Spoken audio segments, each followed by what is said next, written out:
pessoal, tudo bem com vocês? Eu sou a Laura e sejam bem-vindos ao Pensar ao Ler. Hoje nós vamos conversar sobre Triste Fim de Policarpo Quaresma, do Lima Barreto.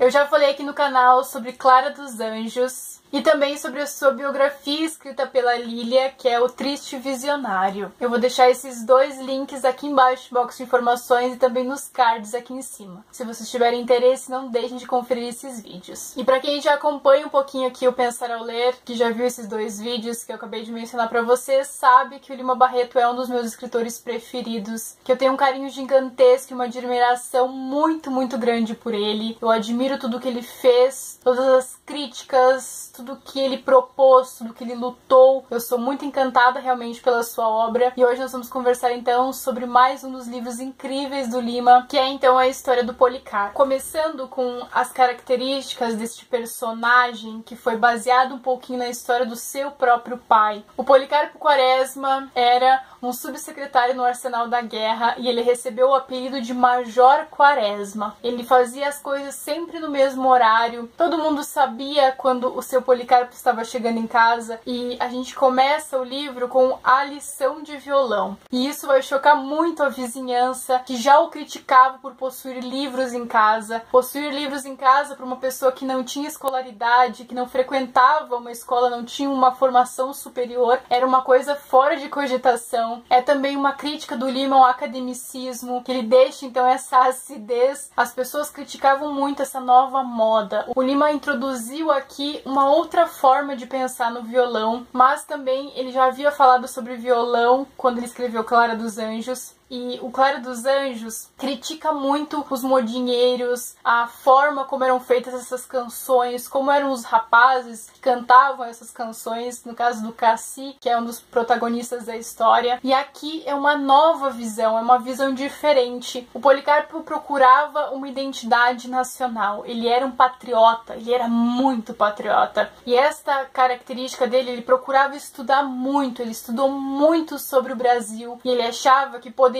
ser através do violão que ele ia encontrar essa atividade, de buscar através de algum meio recuperar o que a gente tem, não buscar tudo de fora, o estrangeirismo, tudo que a gente sempre olha pro outro, pro vizinho do lado e acha melhor do que o nosso, que é então uma das críticas ferrenhas desse livro. Por isso ele conheceu o Ricardo Coração de Todos, que no caso é esse modinheiro, é esse violeiro que foi até a sua casa para que ele lhe ensinasse a tocar violão. Mas no decorrer então dessa leitura você vai perceber que não é bem o violão e outras coisas que o Lima procura retomar como folclore brasileiro, que na verdade não é bem brasileiro, ele tem muito de fora. Ele fica um pouco desencantado com tudo isso e ele busca então novas maneiras de encontrar essa identidade, essas características nossas. E aqui a gente vai para uma das partes que ele fala que o Tupi-Guarani foi uma sugestão do Policarpo para que seja a nova língua oficial do Brasil. E eu achei incrível a carta que ele escreveu. Ele estudou muito essa língua, ele sabia ela fluentemente. Inclusive é este fato de sabê-la tão fluentemente que vai fazer com que ele perca o seu emprego e seja considerado louco. E a gente vai ter então o desenrolar dos fatos, vai ter a construção deste personagem que foi baseado em várias características de problemas sociais realmente. O Lima construiu o personagem como um crítico. Ele via, mas ele também era muito ingênuo. Ele procurava saídas ingênuas, ele não via que havia problemas maiores. E hoje, aqui no século XXI, já em 2018, o Lima, que escreveu essa obra na Primeira República, lá no comecinho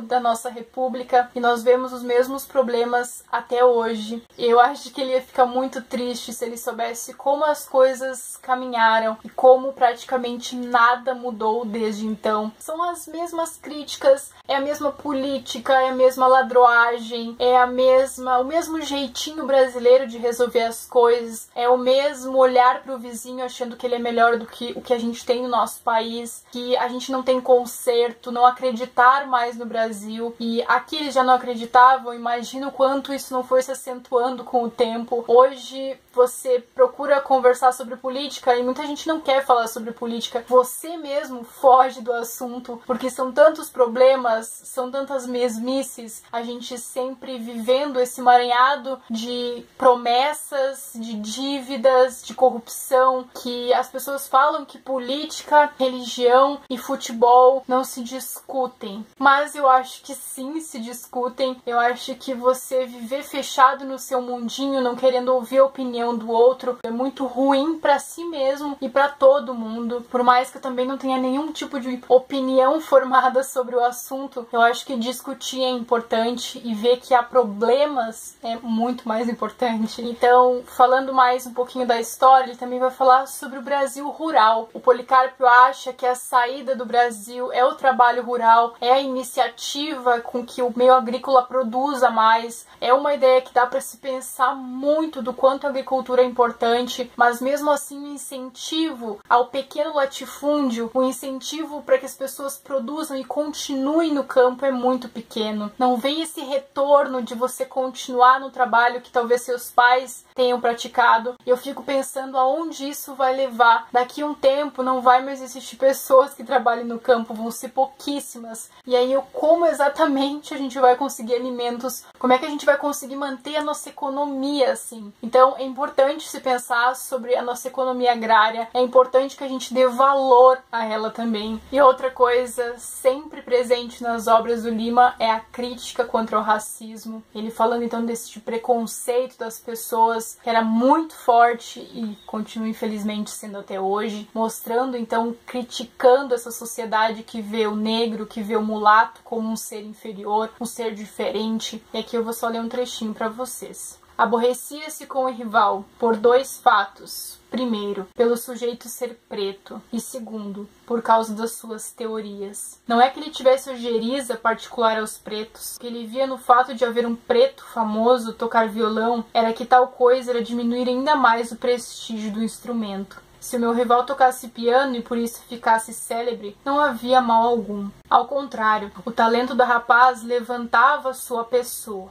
por intermédio do instrumento considerado. Mas tocando o violão era o inverso. O preconceito que lhe cercava a pessoa desmoralizava o misterioso violão que ele tanto estimava. E além disso, com aquelas teorias, ora, querer que a modinha diga alguma coisa e tenha versos certos, que tolice. Ele vai falar então que o Ricardo, Coração dos Outros, vai criticar uma pessoa que estava em ascensão também no violão como ele, que estava se tornando famoso, mas que ele era negro. E isso geraria preconceito em relação ao violão, porque tudo que os negros faziam não era digno de reconhecimento, ia ser intitulado, então ia gerar preconceito por ser um instrumento tocado por um negro. E como é que ele ia fazer sucesso se era uma moda de negros? Então é algo muito forte, muito presente, muito necessário, e que eu acho incrível a forma como o Lima sempre expõe isso, sempre expõe que ele próprio vivia, o que ele próprio sofria, esse preconceito tão grande.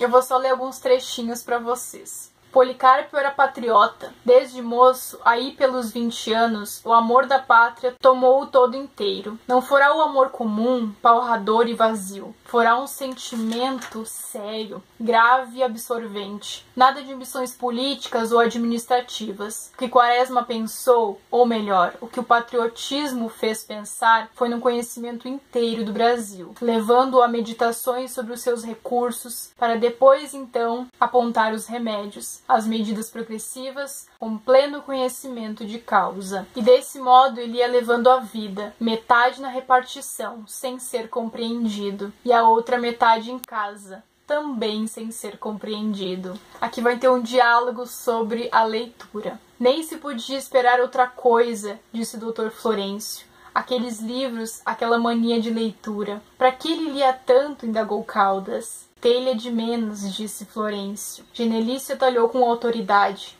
Ele não era formado, para que meter-se em livros? É verdade, fez Florêncio. Isto de livros é bom para os sábios, para os doutores, observou Sigismundo. Devia até ser proibido, disse Genelício. A quem não possuísse um título acadêmico ter livros. Evitam-se assim essas desgraças, não acham? Quando Lima foi internado no manicômio, eles tiveram então essa conversa. Então esse livro é incrível, vale a pena infinitamente, eu digo pra vocês. Se vocês querem conhecer um pouquinho do nosso Brasil, se vocês querem saber um pouquinho de como nós somos, leiam Triste Fim de Policarpo Quaresma. É sensacional essa leitura, fica a minha forte recomendação pra vocês. Bom pessoal, é isso, espero que vocês tenham gostado desse vídeo. Se vocês já leram esse livro, não deixem de me contar aqui embaixo nos comentários. Se vocês conhecem a obra do Lima Barreto, se vocês também admiram ele tanto quanto eu. Não deixe de estar por aqui, de continuar me acompanhando. Clique em gostei se vocês gostaram desse vídeo. Inscrevam-se no Pensar a Ler para receber os novos vídeos. Um beijo